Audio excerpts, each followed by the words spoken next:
दीप सुंदर देखी करी, जरी जरी मरे पतंग, बंदी लहर जो विषय जग जरत मोही अंगरे. जाळ्या दिव्याला पाहून पतंग त्याच्याकडे आकर्षित होतात आणि त्याचा आसक्त होऊन जळून मरून जातात. या प्रकारे विषयासक्त माणसाची काम वासना जेव्हा बळावते, वाढते जाते, त्याला कष्ट भोगावे लागतातच. परंतु देखील आपली काम प्रवृत्ती सोडत नाही. कामाच्या काम वासनेच्या आहारी जाऊन मानव केवळ दुःखालाच कारणीभूत होतो. कुत्री आणि मांजर जनावरांनी ती विषय त्याग करू शकत नाहीत. मनुष्याने ती विषय त्याग केल्याशिवाय त्याला वैराग्य प्राप्त होणार नाही, परमार्थ बी घडणार नाही.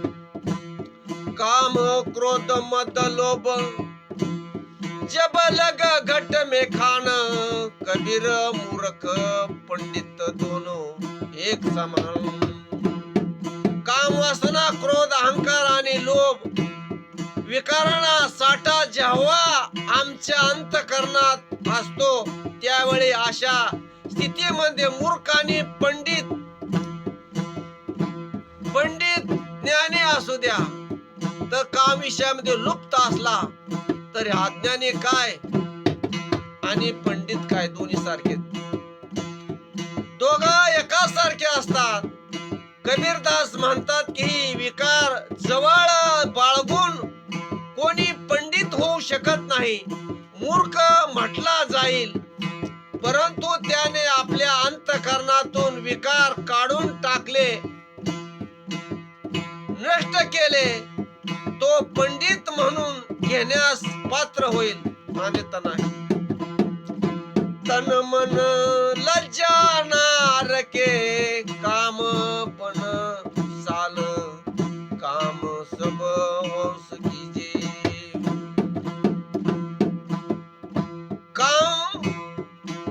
कामातुर व्यक्ती मनामध्ये जिवंत असून मेल्या समान आहे. माणूस दिसायला आहे पण ते पशुवाने आहे, त्याचा काय उपयोग नाही. दुसऱ्याला फसवणारा, लबाड बोलणारा,